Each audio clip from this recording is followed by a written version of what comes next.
Welcome, everybody, to the big picture with Chris Principe, Money Magnet. Chris Principe, this is your host, Grant McGough, follow the brand and 5-star BDM. We're going to bring the latest, biggest news in the financial markets today. I mean, wow, what a difference a week makes. Chris is always top of mind. I always think about him because, all the stuff is going on in the Middle East. I say, Chris, are you in the Middle East? He said, no, I'm in Barcelona, Spain. I said, okay, you might make it back.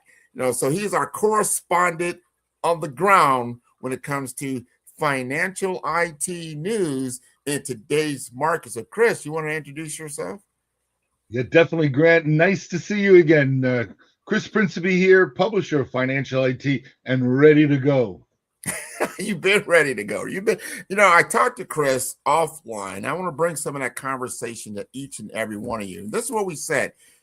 As we get into Q2, we're almost at the end of Q1. Everyone in Q4, they make their financial plans, right? They make their financial projections. Everything is based on the past and then the present and what that future is going to look like, because they're going to create that future. And then wham, bam, it all changes because the world changes, the world stage changes, and the chess pieces are in different positions. I don't think a lot of people saw what was going to really happen and come through fruition. And it's just, wow, we got to get to plan B. What's your take on today's financial news? Well, Grant, I'll tell you, we had an exciting pre-game warm-up. I mean, we were throwing them down big time. Okay. So it is really interesting. I follow that same line of thought, where we make plans, we figure out things that we want to do, and then life changes, right? Mm-hmm. And typically, and almost always, it's things outside of our control. And the situation that's gone on in the Middle East with the U.S., Israel, and Iran certainly is a surprising game changer for a lot of our plans.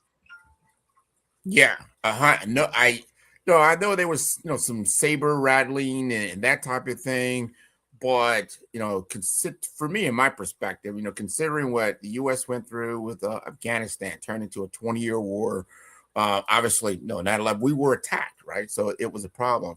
And then you had the Iraq, where weapons of mass destruction. Did they really have them? They didn't have them. So it goes into two wars there. And then now with Iran, well, was it provoked? You don't know what's going on behind the scenes and what's happening, and how these things happen. And it's a big thing, because if you don't anticipate on that, like the price of oil now is skyrocketing, right? And then you're saying, okay, were we ready for that type of thing? Because maybe that was all part of the Venezuela deal, and say, hey, now we got access to oil. I don't know if that oil is really be able to backfill some of that others, or I don't know, but I do know that there's a lot of volatility in the financial markets right now. Grant, it's really interesting. And let's touch on the price of oil, right? Because that's a big one. And yeah, it's gone up, and it's gone up not necessarily that there's been an interruption in production. What there's been is just been a halt, really, of production. And we're already seeing that some of that is opening up.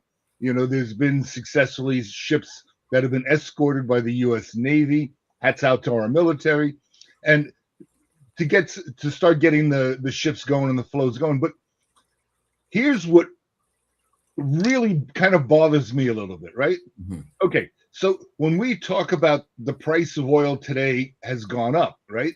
Yeah. The trickle down effect, of course, is that we will see an increase at the pumps, right?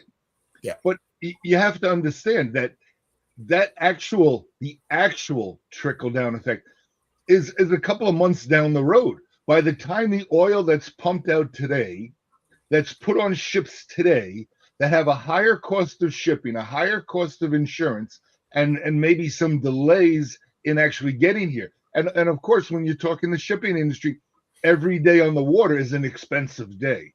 Okay. Mm-hmm. But by the time that comes all the way down, and that crude is actually converted into gasoline for our cars, that trickle down effect really is months down the road. So my question to everyone is, how come our prices at the pump are up today? Because the gasoline at the gas station that's in the ground, that when I go and fill my car up with today, has been in this country, has been in that tank, has been there for a considerable amount of time already, and the cost was not any higher.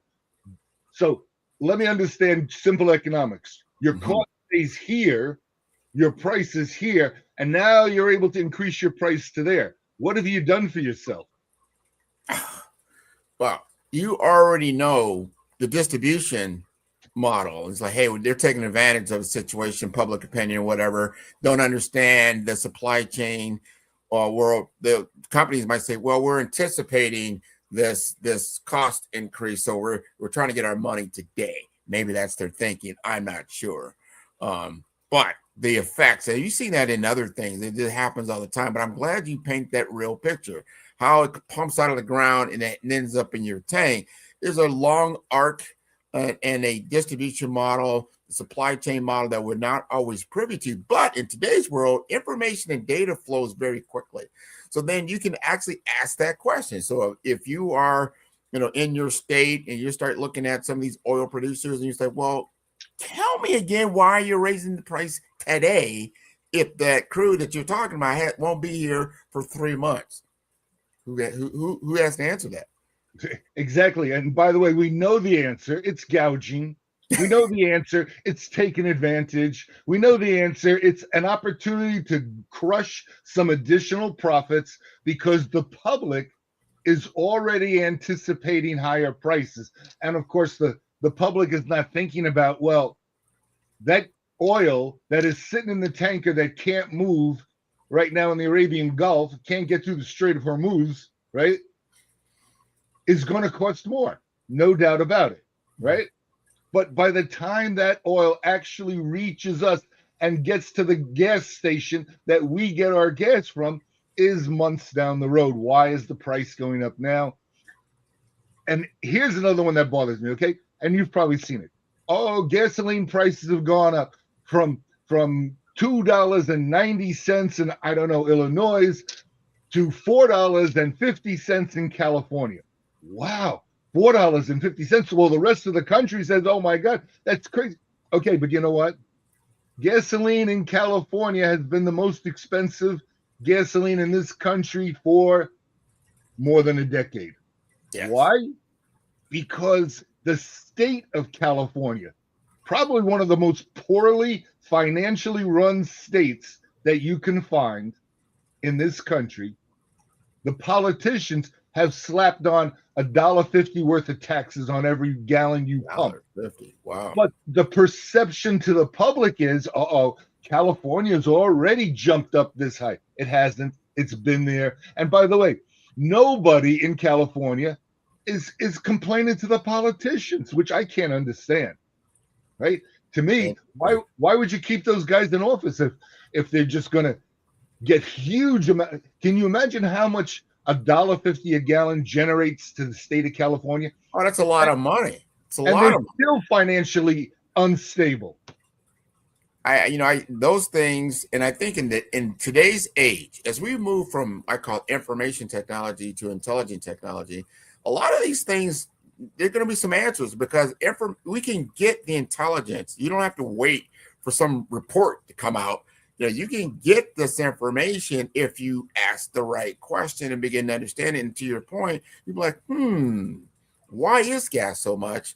Why is there this huge tax? I know they have taxes in Florida as well and other places, but is it really explained to the public of where that money is going, what it's used for? There's got to be some fiscal responsibility. But on your point, because of where oil sits in the overall financial ecosystem of our economies, it's a big deal because it drives costs in other downstream, right? Then now you have this incredible, knee-jerk reaction to events, and then now you got pricing that goes up everywhere, right? Because everybody's trying to recruit. Now I think inflation becomes another real big thing, and then now everybody's running scared, and then you have this clap. I don't know if we're gonna. People are starting to hear the R word, the recession word. You're like, wow, where's that coming from? But Grant, a lot of this is artificial, okay? Because we anticipate at some point that gasoline prices will increase. The gas stations and the oil companies increase prices today. Okay, they increase prices today when their cost has not changed. Yeah, it's a profit grab, no doubt. But as you correctly just pointed out, it contributes to inflation. It's self-created. It's because one sector wants to gouge us and make extra profits.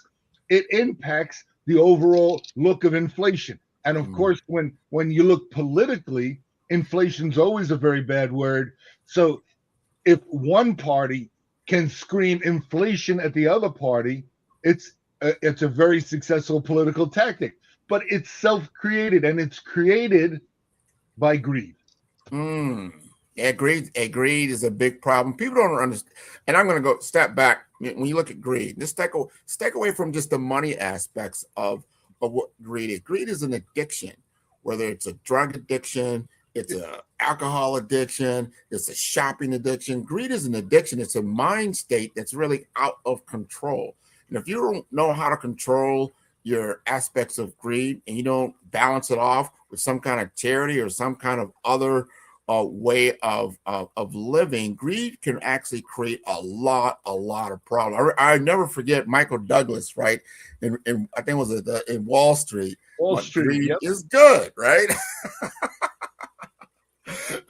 But greed creates scarcity, and greed takes away from other flows, right? So if you have such an imbalance of, you got this top side of an incredible wealth and you have this downside of incredible poverty, that is not a good cyclical type of flow.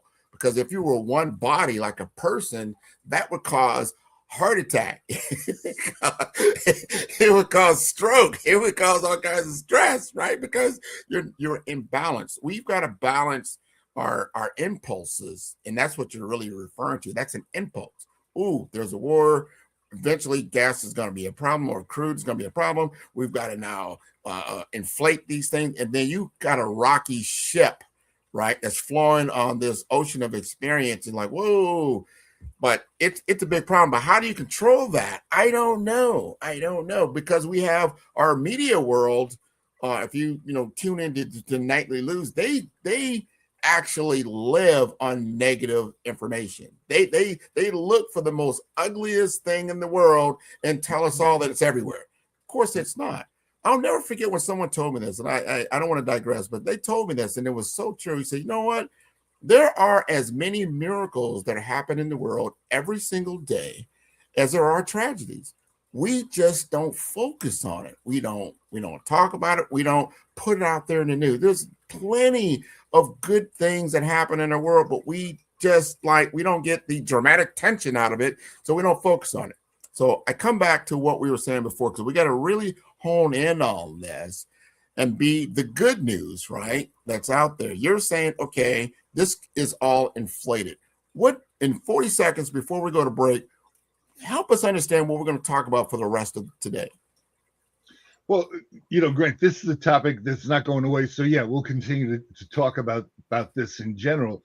And, just to throw another light on this thing too, is when the media really picks it up and starts saying gas prices going up, gas prices going up, it almost forces the gas companies and the gas stations to raise their prices.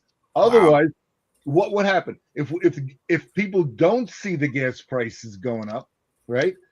Then you have to start thinking that, well, I guess everything in this conflict is going well, right?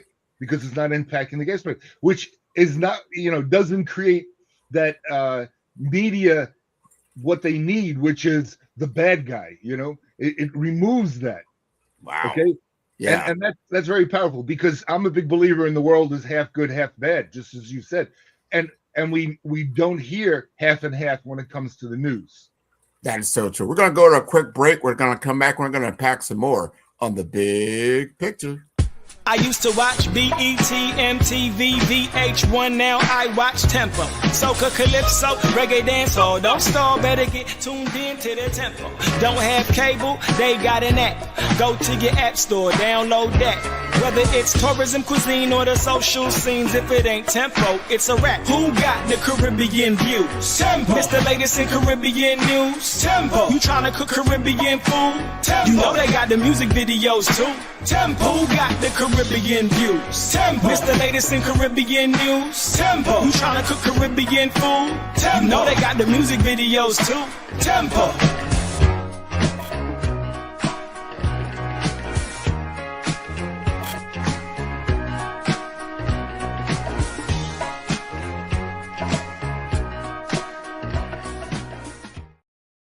TravelShare. It Marketplace is an innovative, dynamic, user-friendly, and fully comprehensive global travel marketplace, featuring all Caribbean islands as a premier destinations. TravelShare. It Marketplace featured daily travel news, arts, culture, events, travel weather news, individuals' remote work, flex time, paid time off, family leisure time, and travel deals to better connect the U.S., Caribbean, and the Americas worldwide. So no matter where you want to travel in the world for work or leisure, working remotely or on vacation by yourself, with friends or family, whether by air or sea, TravelShare. It Marketplace makes it easy to get you to your destination. Book now at www.travelshareit.com.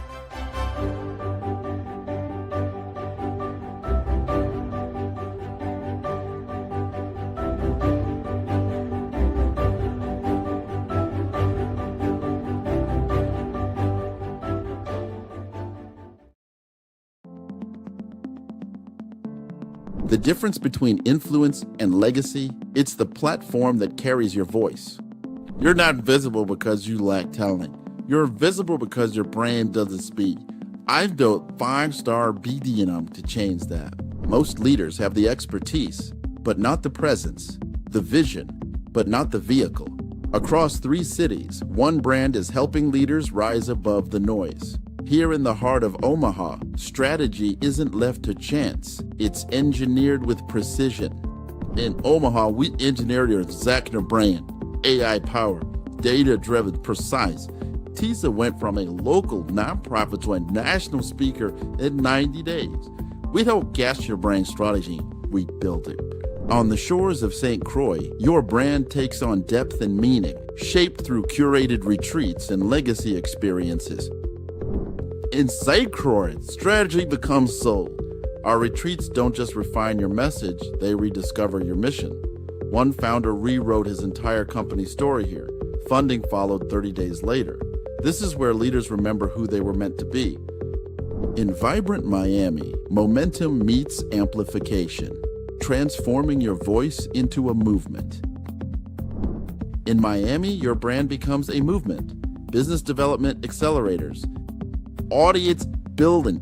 Joy came with an old website and an outdated company name, but she left with 5,000 followers and a waiting list.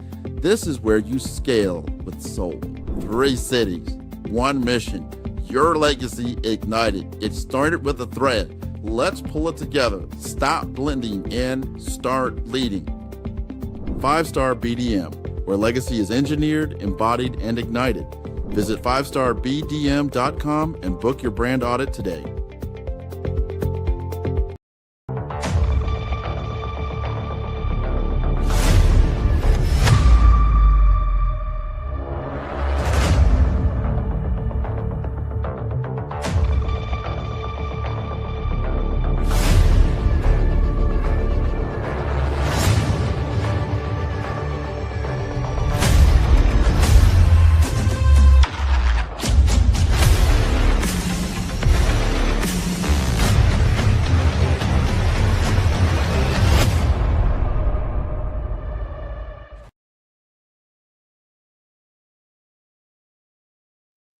Welcome back to the Big Picture with Prince Principe and myself, Grant McGaw.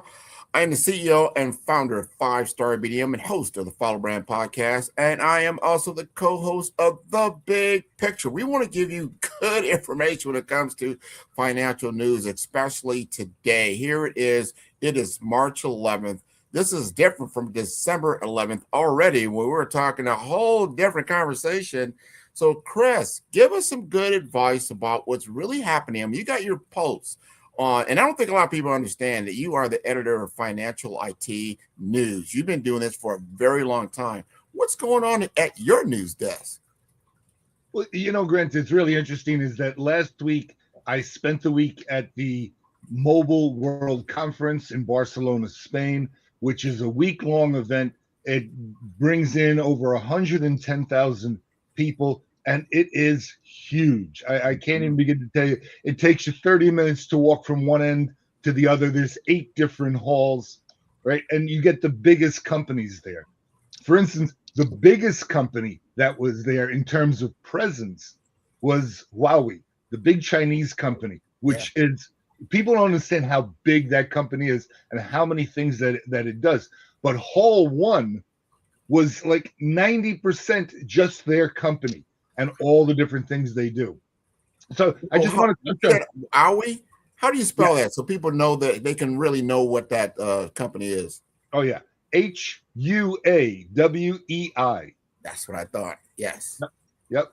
And like I said, they're huge. So there was one thing, and everything catches my attention. There's nothing that I can walk by that I'm not interested in knowing more about. But I saw they had a box for cable TV. Well, not for cable, but for streaming TV, right? They had a box that includes a router, and you can hook this up to any television. And with a pair of glasses look just like yours, you can make any TV show 3D. Wow, interesting. I mean, you can pick out a movie, Wizard of Oz from 1932. You could pick out that movie and you would be able to see it in 3D. Not only that, it also allows the screen to, with a special pen or like marker, to be able to draw on the screen and create moving cartoons and drawing things. I mean, this would be kind of a compromise in trying to get kids outside to play and trying to get them off the games, right? Yeah. It's kind of in between. They have to move around, they have to stand up, but it's some really, really, really cool things. And when you come through, and there are companies that like Samsung, IBM was there, of course, Microsoft, and all the way down to very small startups, really doing some really interesting things. 6G was a big thing talked about out there. So get prepared. Your phone is no longer usable. You have to go to 6G phone now. And and we saw a lot of things in terms of telecommunications and in terms of how things in the very near future are gonna change and gonna improve for us all. So that was my week last week. And I'll also tell you that I arrived in Barcelona on Saturday, and of course it was I don't know, it was 4:00 in the morning, whatever time on Sunday morning, that the conflict started between the U.S., Israel, and Iran. So going there, I had no idea this was going to happen. I had no idea this was going to become the hugest news, because it really is. And I also, very interestingly, and I had taken a video, but every day outside the Mobile World Conference was about 100 people with American flags, with Iranian flags, all shouting pro slogans about, seeing that Iran will be free and liberal and a different change in government, or whatever will ultimately happen there. But every single day that I walked into the huge halls that they have for Mobile Conference, it was this group. It had to be 100 strong all day long, just shouting and supporting everything that was going on. So quite interestingly, because when I'm home not home, but in the hotel watching the news, especially like CNN, all I'm seeing is protests. Everyone's against everything. Not one sign of that there could be some benefits for people. So, this is our media. It's they want to convert your opinion and not tell you the true story. But believe me, both sides are going on, and I'm not saying that war is good. No, I'm against war, but I'm also saying that there are some people that are really excited about what's happening. Well, that's the thing. There's always winners and losers, and no matter what we do, and we have to be responsible in getting as much information as we can. If this is something you want to focus in on and understand where you. And I think if you're a business owner and you're looking at, all right, how is this going to affect my business? Where is what is my next move? My quarterly projections are going to change. I need to understand the sentiment is out there. I don't understand. Is this a short-term war? Is it a long-term war? Is this going to be something that's going to drag on for a long period of time? I personally do not know. I hear reports saying, hey, it ended already. Then I report say that, no, we got to now send in troops. And now all that stuff takes a long time to mobilize and get going. Then you say, well, who's for and against? Is the other Middle Eastern countries are for this, or are they against this? Sometimes you hear about, well, they're shooting missiles over there. So it sounds like, all right, so it sounds like it's not clear to me yet. However, I'll get back to what I first said. If you're a business owner and maybe you had supplies coming out of the Midwest or the Middle East, how is this all going to affect you? I want to ask you, Chris, as you sit back, knowing that all these different modalities are happening, look at instead of like the bad, but the good. Like you said, what is the good that potentially can come out of this? And I want you to put your banker hat on and like, okay, how is this going to affect businesses, lines of credit that needs to be done, payment collection? We've talked about the rails of consumer payments and things like that. How do you see that potentially maybe be coming out on the good side of things? Grant, I mean, my opinion, my view is, in the short term, I don't think businesses really need to change any of the current plans. What they do need to do, though, is now start doing some really in-depth research on, if scenarios continue, which scenarios could impact my business, and then look at what the actions can be taken. Because really, especially for U.S. companies, the bulk of U.S. companies are doing business in the U.S. There's not going to be a lot of effects there, in terms of changing people's buying habits or anything else. Some minority of people might, you might have some people looking to stock up on things, which might be, let's say, good for the merchants. Something like we have here in Florida when we get 6 weeks of notice for a hurricane that never shows up, right? So I would look at, but as we closely monitor this, if it starts to get out into a couple of months time frame, then it can have a little bit more impact, particularly, again, when you talk about, well, if I'm a company that brings products from the Middle East, well, there's not really a lot of that, oil. Okay. Mm-hmm. So, the common denominator is still oil. Oil is still the chief thing there. And at some point, if oil doesn't flow, and it appears like it will start, but if oil doesn't flow, that will definitely have an impact that we'll see. But, Grant, I think back to when I was young, right?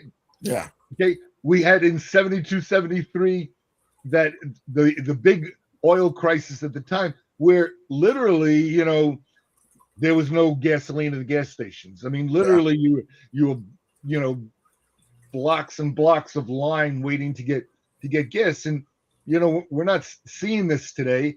And I think that happened, as I best remember, kind of suddenly. So there wasn't all this big run up of what was, going to happen, and, how's it going to be. It just kind of like very quickly happened, So today we are in a lot better shape, and most countries are, because of that time we established the Federal Reserve oil program, where and there is talk now within our administration about when it's time to release some of those strategic reserves, as they're called, right? And that's true in many countries, and of course countries that don't have those kind of reserves are going to feel it sooner if there is a prolonged crisis. But let's see where that goes. We got to go to a quick break. We're going to come back because I want to answer another elephant in the room. Is there a correlation between what just happened in Venezuela, and everybody knows they got big time oil on this side, and then what's happening in Iran? Is there a correlation? I don't know, but we're going to come back and kind of unpack some of that.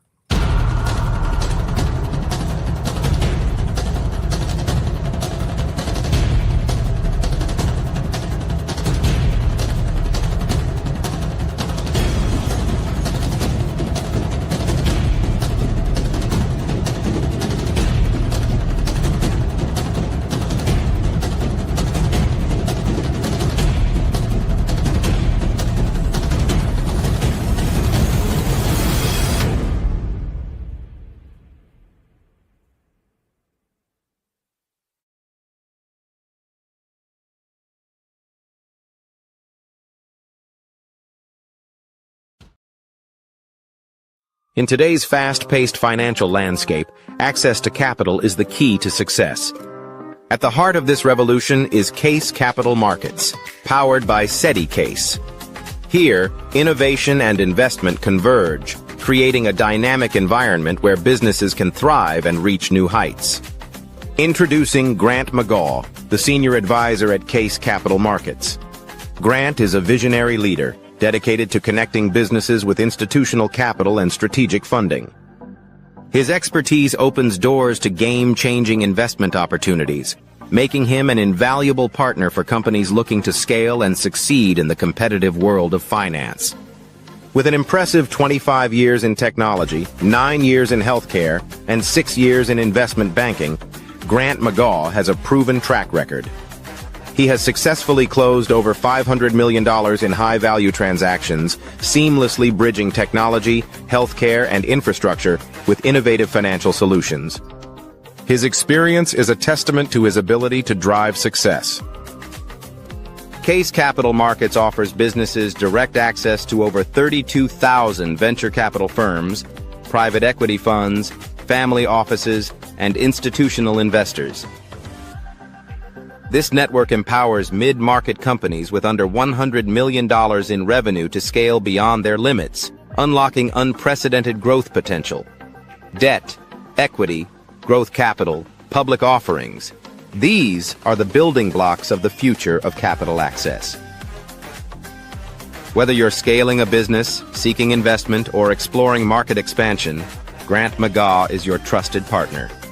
Together, you can unlock capital and create long-term financial success. The future belongs to those who take action. Are you ready to elevate your business?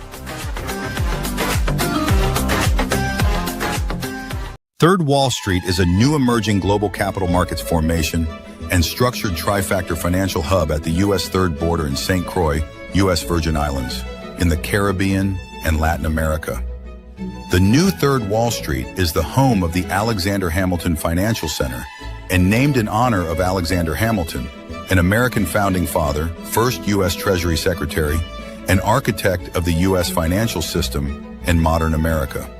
Third Wall Street is located in a U.S. National Heritage Area, Opportunity Zone, and the boyhood home of Alexander Hamilton in St. Croix, U.S. Virgin Island, connecting 3 financial hubs in the Americas by way of new innovative financial technology and markets: New York Wall Street South, Brickell Avenue, Miami, and Third Wall Street in St. Croix, U.S. Virgin Islands, and established the new Caribbean America's Single Economy Zone, developed by SETI-Case Capital Markets. Third Wall Street will transform financial markets, improving access to capital worldwide. Visit www.thirdwallstreet.com to learn more.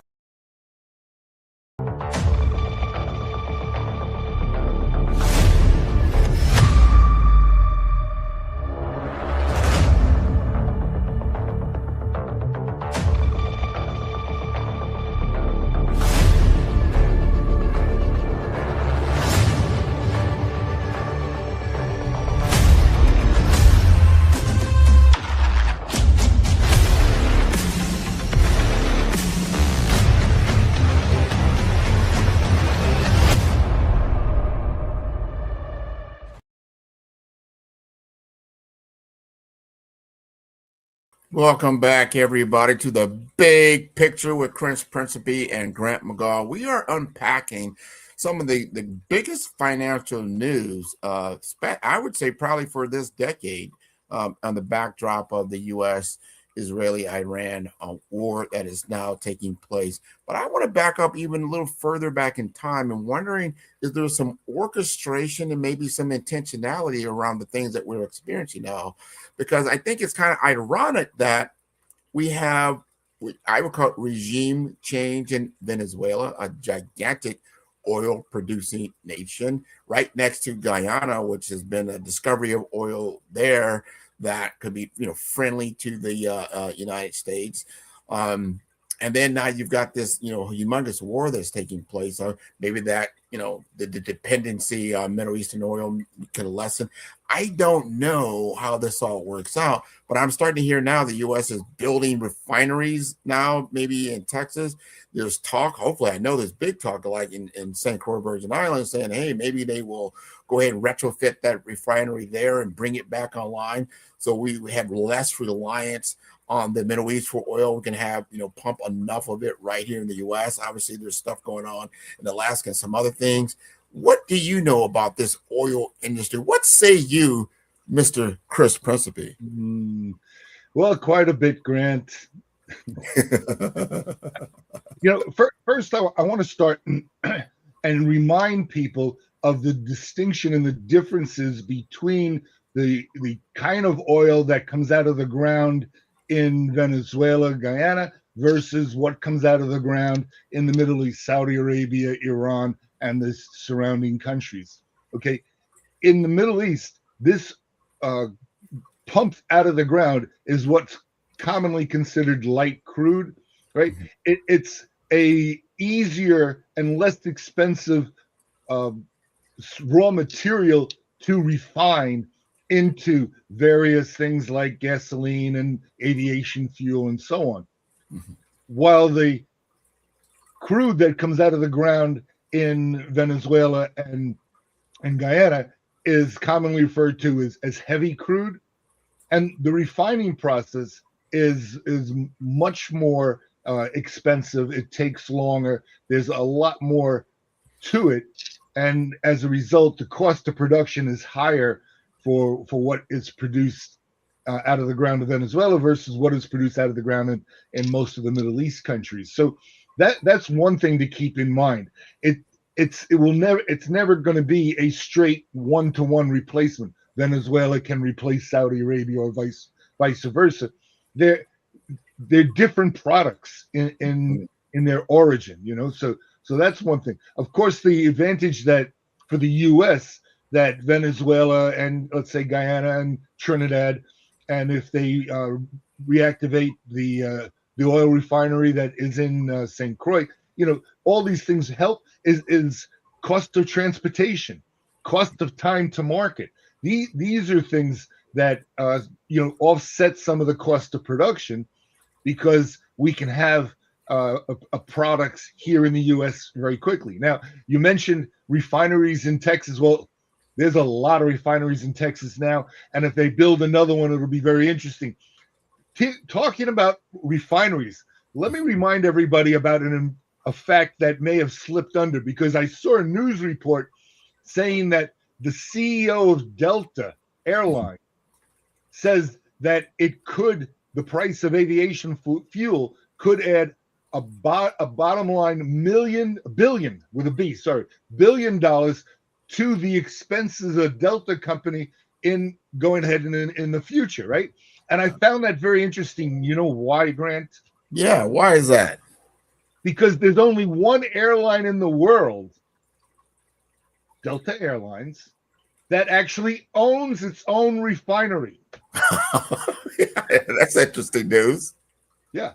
They're the only airline in the world. They bought it about 15 years ago, maybe even a little bit longer.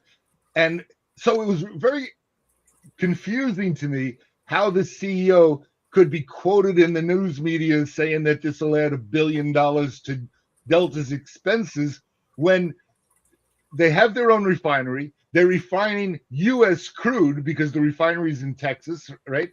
So they're not importing. then they're not going to be affected by the imported price. What they're affected by is just what the market price is, and it's another way of showing a more attractive business model. Okay. I'm saying the G word here. Are we talking greed? Is this I mean, you're saying you own your own refinery, but of course there's a problem here. We got to inflate, pricing by $1 billion, but you are the owner of the producer of the fuel that you use. Wow, big question on that. You see, Grant, you got to understand too. There's a lot of things you can do in accounting, right? And one of the things that you can do is you can project out and you can say, well, if the price reached this, if it did that, if it did this, it would cost us X. And a good business analysis does that, okay? Mm-hmm. And I don't believe that the CEO of Delta was looking to mislead anybody. What I do believe is that the media didn't give us the whole story. That I would guess that the CEO said something, well, potentially it could have this kind of impact based on a worst case scenario. Right. Okay. So it's out of context. The headline is $1 billion more in cost to Delta. Well, doesn't add up, right? He said he's probably I need to retract that statement. But all these things are very important just to understand the playing field. I always liked I remember playing this game when I was a little kid. Musical chairs. Musical chairs is kind of fun, right? They play the music. Everybody has to walk around their chair, and then every time the music play, they will remove one chair. So somebody doesn't have a seat, at the end of when the music stops, right? So, and when you take that as an analogy today, right now, the music is playing, and the chair is being taken off, out of the circle. Who's going to have a seat when Grant, the music stops playing? Grant, I don't know if I remember my childhood the way you do yours. Musical chairs was a great game. The big kid always won. That's funny. Think about it. He'd push those smaller kids right out of that chair, and the big kid will always win. So if we use that analogy and we look at what's going on today, we're the big kid. Oh, okay. Big kid on the clout. We have the financial clout, and it's, obviously militarily, it's still a sketchy slope. I want to take, and we're gonna break later, but brand wise, let me add one thing, okay? Yeah, go ahead. And I think this is an important thing, is that if we look at businesses today and supply chains today and market strategies today, they're way more resilient than they've ever been in the past. Like that, yeah. Okay? There are backup plans for the backup plans.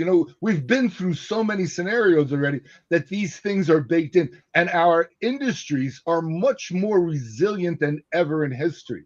Mm-hmm. What is less resilient today, where we fall down on resiliency today, is people, is in the minds of people. We no longer trust what we learned, what we know, what our experience tells us and believe. We're not resilient enough to believe in what we really know is true. Mm-hmm. We have no resiliency when it comes to the media, influenced incredibly broadly and in some cases to our detriment by not being resilient in what we believe, and rather take the belief that we're told we should believe. Yeah, that we got to get more discipline around that. Take some accountability and responsibility for information. Vet it out. There's no reason now. You have lightning speed information at your fingertip with your cellular device if you choose to do that and start to get better information. I know there's a lot of fake news that is out there, especially in social media. They report just about anything. Any idiot with a phone can put up a YouTube file. I mean, that doesn't take a lot of ingenuity. But when you do your due diligence, I think you can find the source of truth, right? And where that comes down, because that's how our world really works. You got to have a confirmed source of truth that becomes the benchmark in which everything else is weighed. And when we lose that source of truth, that's when things get a little bit hairy. When we come back, we're going to talk about the U.S. as a brand. I want you to think about the U.S. as a brand and what you thought it was maybe 10, 20, 30, 40 years ago, what it is now. Has the U.S.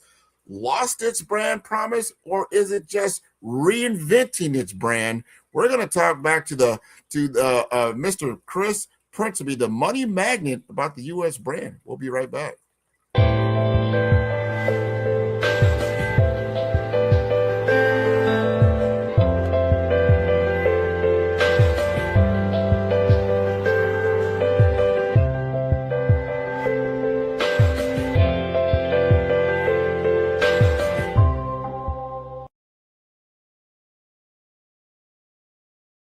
Follow the Brand TV broadcast host, Grant McGaw, as he visits with top executives and entrepreneurs to find out their secrets of success with their personal brand. Follow the Brand TV broadcast host as he focuses on brand development to build better relationships, bring value to your business, relationships, and career. You will enjoy listening to each episode that is tailored to speak to you directly. If you're looking for this type of clarity in terms of building your brand, you have tuned into the right station. Each episode will help you to shape a conversation in the 5-star BDM network of 20,000 professionals and become a springboard for your corporate engagement and business opportunities. Each guest will frame their story in the areas of personal branding, business development, career development, financial empowerment, and technology innovation. Grant McGaw explains why he is the CEO and owner of his own professional career. Grant is an accomplished business leader and entrepreneur who wants to give back to individuals to grow their personal brand strategy. Tune in as he weaves his story about new possibilities, while to you exceed expectations. If you love storytelling, this show will make for fun.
Hey, Chris, I want to ask, you are a world traveler. You go all over the world.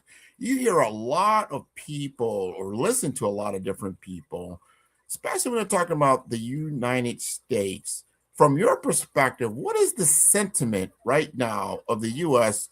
on the world stage?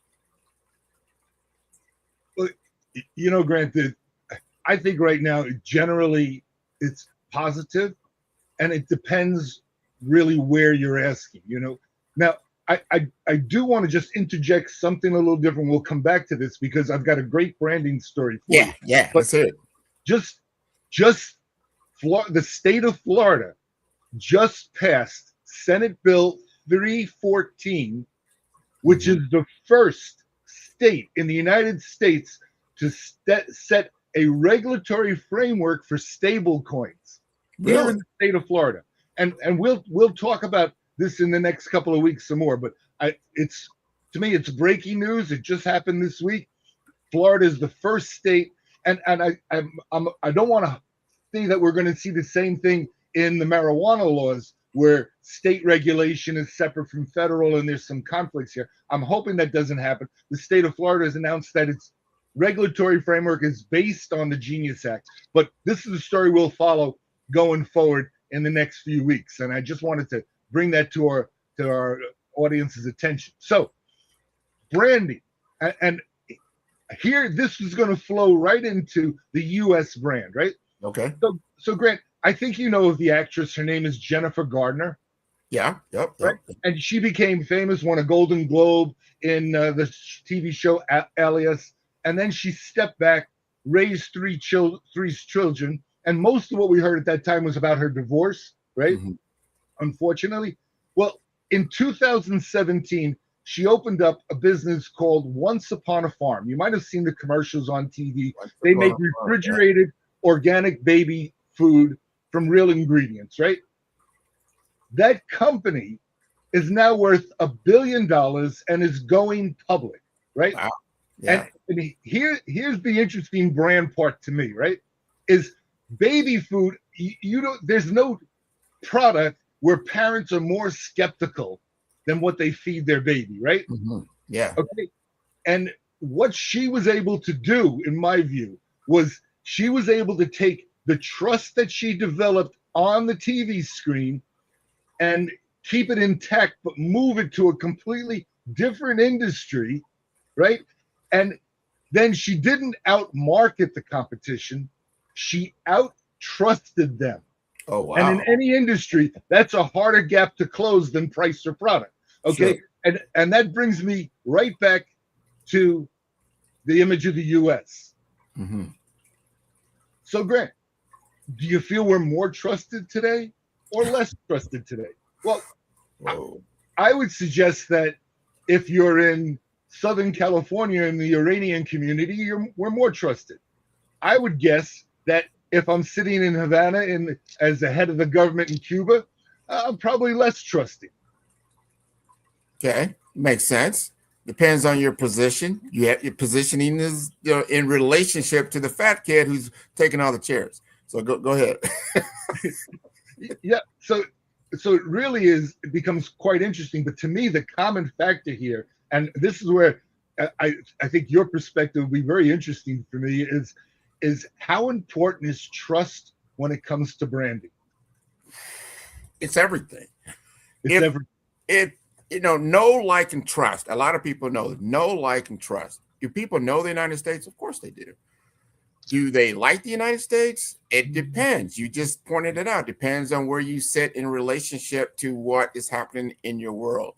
Do you trust the United States? Like, wow. I think the trust factor, and I have to be very honest, I think prior to other administrations and even going back, and I'm going back maybe over the last 20 some odd years, I think our trust has eroded on the world stage. And I'm not just talking about our natural enemies. I'm talking about our own, what we call allies in the European bloc, where I think that was like a bond of trust probably since World War II. That has been shaken.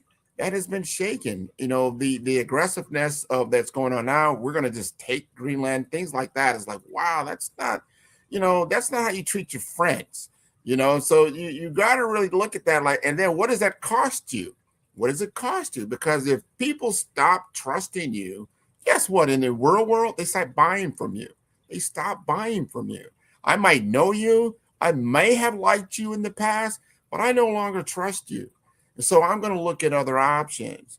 And that is what I see happening. New formulations, new coalitions, things like that. Like, I don't know, you're going to go this on your own now? Because we used to be friends, but you're kind of doing your own thing, so I got to look at that like, well, you made a decision. I've got to make a decision. And that's how brand trust can be broken. Brand promise can be changed. What is the promise of your brand? I don't know. You see a lot of things changing in the world. You may not like what's going on. Some of it's good or bad. And I'll be very honest, and I'm not a political pundit, but I have to say, you know what? I wasn't a big fan of Maduro. Maybe it's a good thing. I'm not a big fan. Was I a big fan of the regime in Iran? No, I'm not. Maybe he's cleaning up the despots. I don't know, but I don't want to become a despot in place of these other despots either. So I think there's a brand change going on within the U.S., and the face of its brand is not very clear. It's kind of murky right now. That's my opinion. You see, Grant, I'm going to push back on that a little bit. Go ahead. Okay? And I'm going to say, when we talk about our friends and allies, and let me point out that despite whatever rhetoric we're hearing out of the media and even out of politicians, okay, that hasn't changed. They're still our friends and allies, right? And I would submit to you that where Europe started to change in their view of America is when we started to push back to them and say, hey, listen, you know what? You have to pay your way. Okay? You trusted us because we paid for everything. For decades, as you correctly point out, since World War II, we've paid for everything. Okay? And it's easy to trust the person that pays you. But when you're the person that pays, Grant, let me ask you, you would and go out to dinner with somebody over a 20-year period, and you're the one that pays for dinner every single time, no matter where you go. And by the way, that person orders the most expensive thing on the menu every time you go to eat. Okay? What? Sound like you've been through this. Yeah, it's called marriage. Anyway, but you know, and then all of a sudden one day, Grant, you say, hey, you know what? It's your turn to pay. And by the way, I'm ordering the most expensive thing. What will that other person do, and or other country in this scenario do? They will cry. They will complain. They will say how terrible you are. They will call out all kinds of things against you. Why? Because they have short arms and can't reach the bottom of their pocket. Alligator arms, yeah. Yeah. So that would be my pushback, is that a lot of what's gone on in Europe comes back to one key factor, which is now Europe, you need to pay not too much, your fair share. And by the way, we saw Spain, who at first agreed to pay their 5% for NATO, then backstep a couple of months later when it was no longer a news story, Grant. Backstep and say, no, 2% is enough. And by the way, backstep further and have paid 0%. And now want to come out and say, well, you know, the war is wrong. And listen, all war is wrong. There's no doubt. No, let's get back to that, because we only got a few minutes here. Spain is wrong, what we're talking about is because they don't want to pay. No, and you know what you just said there? Those are the facts. These are the facts, and they're undisputed. But perception becomes reality. And that is the biggest problem. So if you're protecting your brand, I don't think the U.S. is, from a brand perspective, is protecting the brand very well. I mean, what you had a very good argument. You made very good sense, but has that been really articulated into the public media? Probably not. Like you said, it was a news story for a little bit. It's gone away. And then you have all these other activities going on. I don't think whoever's is in charge of the brand image of the U.S. is really looking at this like, you know what? You're losing, whether it's true or not, you're losing the brand war. And maybe you don't care. I don't know. But it's happening. But Grant, from your professional viewpoint, what's the proper path? What's the solution? Oh, no, there's a much better path to do it. But it takes tact, right? And diplomacy, and be able to articulate your story of why. Why are you doing this? I think, and they just do it. You didn't give them a why. Like, you know what? We're doing this because of this, and it makes better sense. Why are you doing this? And I'm not talking about just the change in NATO policy. That's one thing. But I think I see a lot of, we're going to do it, and then we'll explain it later. And that is not always the best. I would submit that there is explaining earlier. It's not interesting for the media to carry. Yeah. So then who's in charge of your brand? You know, again, that becomes a catch-22 in a certain way. It is and it isn't. Okay. We happen to live in the United States of America, right? Which grants us freedom of speech. So absolutely, those media outlets can say and project whatever we want. It's one of the great things about this country, right?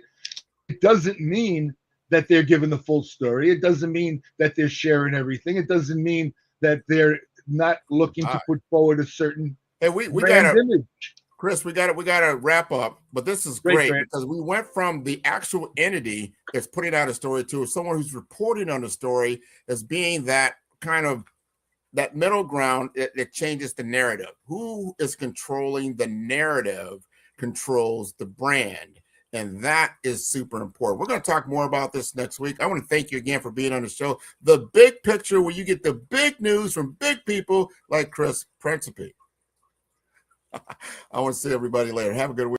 Welcome to our TV network, your ultimate destination for all things exciting and essential. From mouth-watering food to the latest in fashion, health, education, music, movies, and news, plus thrilling sports and breathtaking travel. Our TV network brings it all to you. Tune in today and experience the best of every world. All in one place, RTV.network.